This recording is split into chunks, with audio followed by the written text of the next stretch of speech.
how's it going? How's everyone doing? I hope you're tuning in tonight. A little bit late than as predicted, but life happened, and I just kind of was like, you know what? Let me just go ahead and. Sorry, mic was muted. Look, I got so nervous, I forgot my mic was off. But oh my gosh, it's been a while since I've been on here. I usually do like a post recording of this, but I'm decided to do something a little bit different. I told y'all I've been trying to work on my streaming skills and just really test out some stuff, and was looking for ideas on what I should do. And I looked at my TikTok and saw that HIV news was like a really popular thing, very trendy. So I'm like, you know what? Let me go ahead and do something like that again. Test this out, see what happens, and go from there. So yeah, them spent most of their weekend in the past few weeks just kind of trying to build out some of this stuff, build out some processes. But let's jump into this. So tonight I got a bunch of really good stories, really good news segment. But I just want to say good evening. Welcome to HIV News, where I, your host, Dion, Dusty Lion, am here to cause good trouble and sometimes bad trouble because that's necessary, right? But anywho, if you're a person driven to make change, then this is the segment for you. I'm here to share stories, current event, entertainment. I mean, everything, almost everything in the world of HIV, because I don't know everything. And honestly, I'm not going to say I do. But everything in the world of HIV and the world of public health. But if you are new to my channel, please be sure to like, subscribe, so that you can get updates when I am going live, when there's new content coming out. I'm not going to make any promises to y'all. I'll be honest, if there's content that's coming out, feel free to check it out. But you can always check out some of my former content on my YouTube channel, as well as Instagram. But let's go ahead and just jump into the good stuff. But you know how we do it. I don't have a cup of tea. So instead, I'm just going to go ahead and do a dab of that water.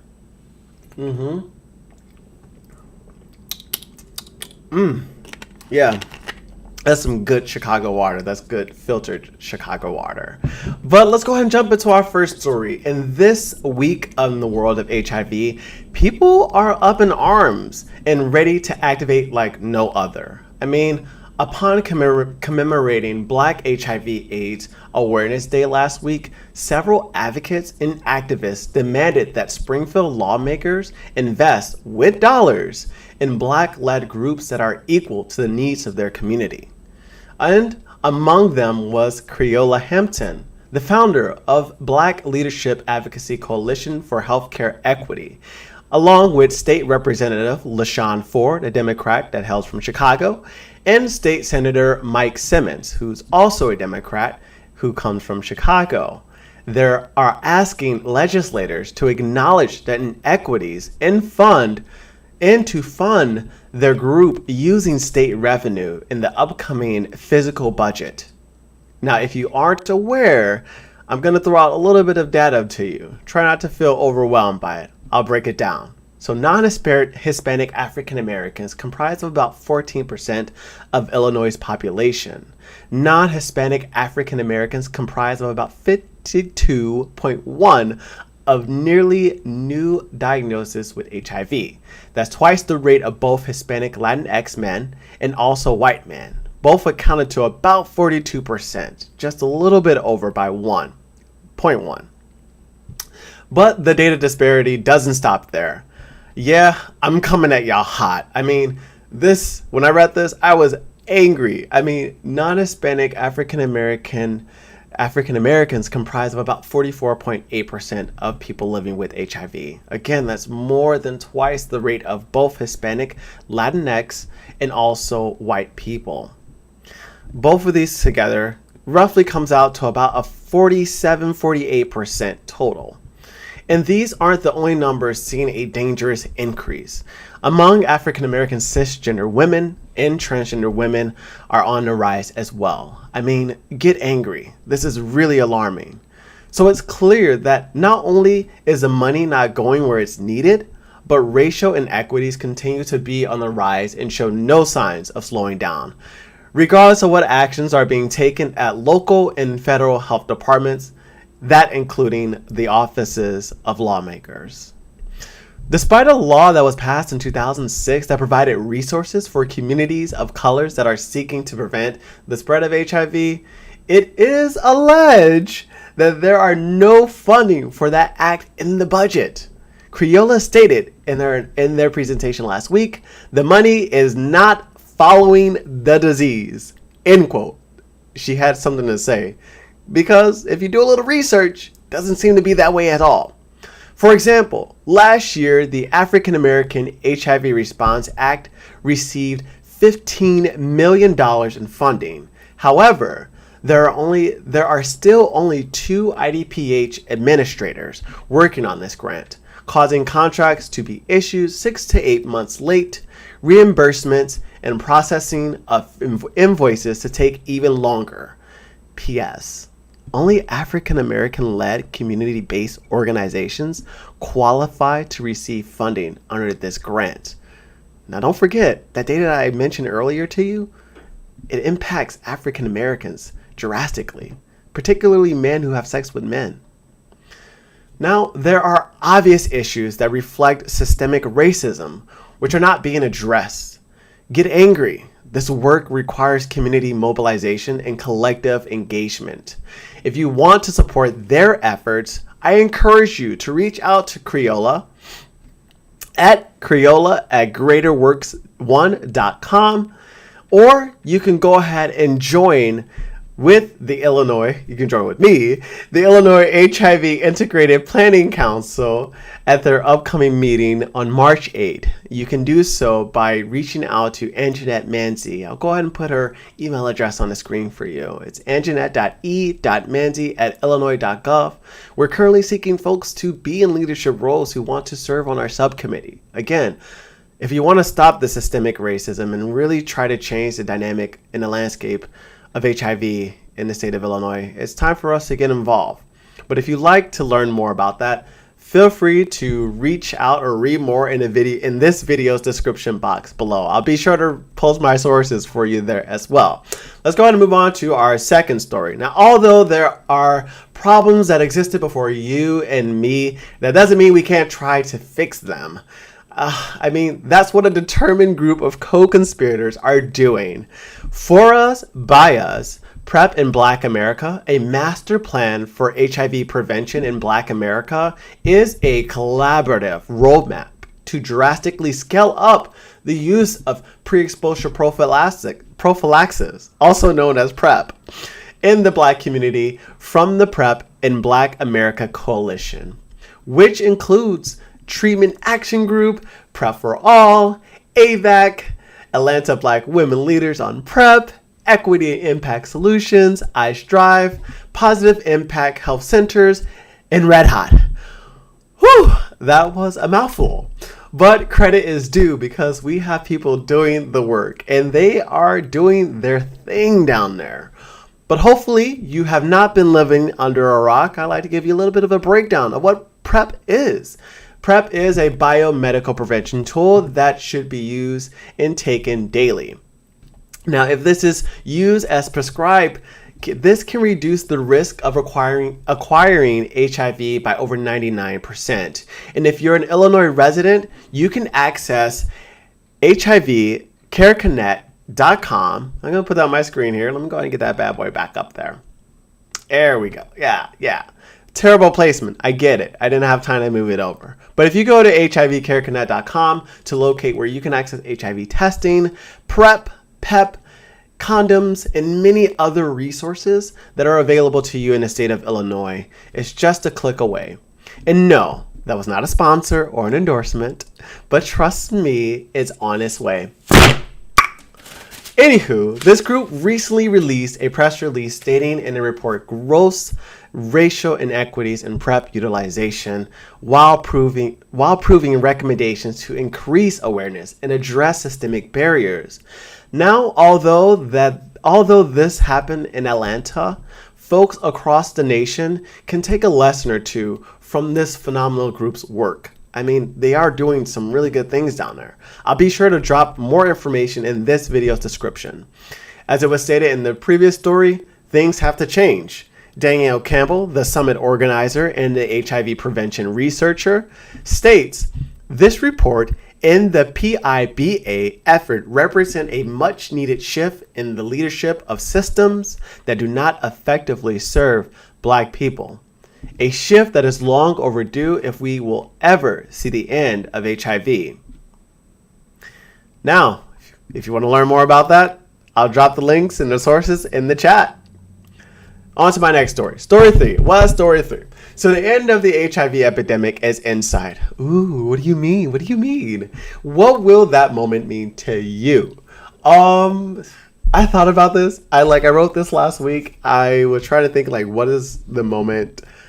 What does that look like for me? As a person living with HIV, I'm kind of well, I guess I moved to my next cause. My next cause. Or maybe I continue to educate. I'm still working on my response, so I haven't worked on that. I put in my script, but I think my script is very very cute. It's not really what I'm thinking and feeling right now, but I'm gonna move past it. Going back to the story. But this particular idea, this particular notion, this prompt, it's been the talk of the city. I mean, if you are involved in HIV and the work of HIV, then you will know about the premiere of the Chicago Department of Public Health's documentary, HIV and the Journey Towards Zero. I mean, it was a hit. Just about over 300 people attended the premiere at the Malcolm X College for the screening and panel discussion this past Wednesday. This film follows and evokes a powerful message. And I had to give a special shout out to a friend of mine who's involved in this film project. Speak your truth, Ebony Turk. I love this for you. And of course, everyone else involved in the project. But go, yes. I saw her posting on Facebook. I was like, oh my gosh, I cannot wait to see this. HIV and the Journey Towards Zero sparks important conversations around the end of the HIV epidemic. What does the end mean for those who have been there from the start? Those living with HIV, like me, yeah, that's me, and those leading the way to an HIV-free future. The question lingers. It's up to you to answer that, right? HIV and the Journey Towards Zero spotlights the perspective of some of Chicago's most prominent activists. The film is presented in partnership with the Chicago Department of Public Health, Tessa Films, a woman-owned production company that offers a diverse, talented set of directors with roots in the Midwest and local community organizations. If you missed this beat, don't fret, the documentary is still available for future screenings. The thing is, you have to sign up to receive when they're happening. So be sure to check out the details in my description below where you can register to their newsletter and you can get the upcoming, be able to attend the upcoming screening because I know I'll be there. Now we're just about reaching our end here, so let's get to it. All right. So our second to last story. Here is a little bit about some fun stuff. People who know me know that I like pop culture, know that I like Black culture, and I'm continuing to grow in that area. So, I mean, this is my way of trying to fuse those things. So don't judge your person. I'm just, giving us a test. So you must have seen by now that last week there were headlines that broke everywhere about Kim Petras and Sam Smith, who made history at the Grammy Awards as they took home the Best Pop Group Duo Performance Award for their hit tracks Unholy from Smith's album Gloria. Now, I'm not about to get into the weeds about the snub about Beyonce. I know there's some fans out there, and I just want to say, I wish she got it. I hope she gives out more music. I hope she continues to put more music out there. But, she kind of need that. She give her win. Anywho, now I was a little bit upset about this next story, but Mr. Tom Brady, he was in a headline for posting a thirst trap. And I'm gonna be honest, I was expecting a real thirst trap because he's not really my type of guy. But hey, it's a candy shop.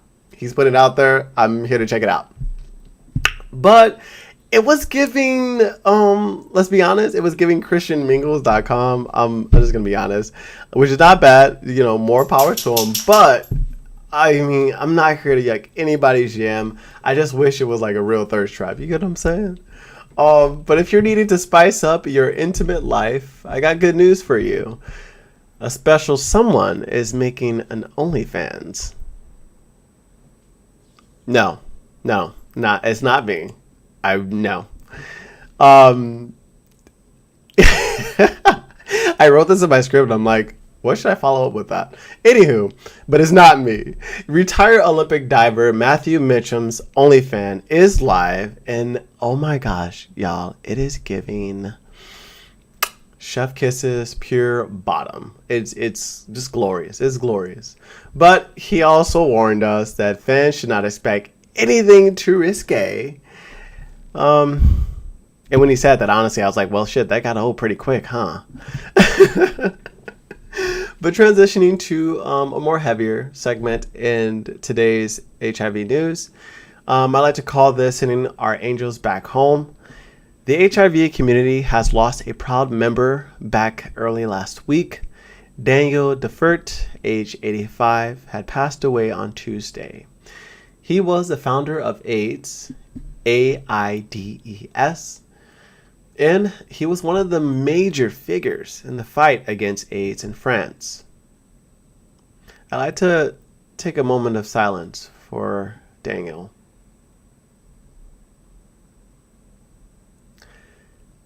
And now to go into our last piece of information today, I want to go ahead and let you know that there are many ways that you can spice up and jazzy up your week and your upcoming weekend. Here are a few ways that you can do that. Or if you just want to explore the city, but look no further. This Thursday on February 16th at 9 p.m. Eastern Standard Time, you can join the Decolonizing Global Public Health, What Will It Take to Dismantle Racism and White Supremacy Zoom webinar, where you can do more than simply acknowledge that racism and white supremacy exists in global health. And lastly, we have to end this beautiful segment. It's been lovely being here with you all. Thank you for joining me. But in this last segment, I want to end it with something sweet, something nice, something that you can think about. But that is this perfect event that's coming up, hosted by AIDS Foundation of Chicago. Then the perfect way to treat yourself to a world of chocolate. It's for a great cause too. After nearly 3 years of a hiatus, AIDS Foundation of Chicago is proudly announced that its return of its famed World of Chocolate fundraiser is happening this Friday, February 17th at the Union Station, which is located at 225 South Canal Street.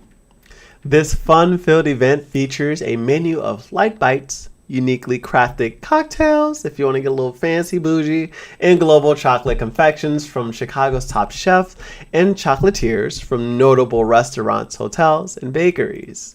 Funds raised will benefit AIDS Foundation's Chicago's fight to end the HIV epidemic by 2030. You can check out all the events in this video's description below. And I just want to thank you all for joining me, and I hope you enjoyed this live stream. I'm trying to do less post edit and more live stuff. I got some new toys. But thank you so much for joining HIV News, and I'll see you next week. As always, stay hopeful in victory. Bye.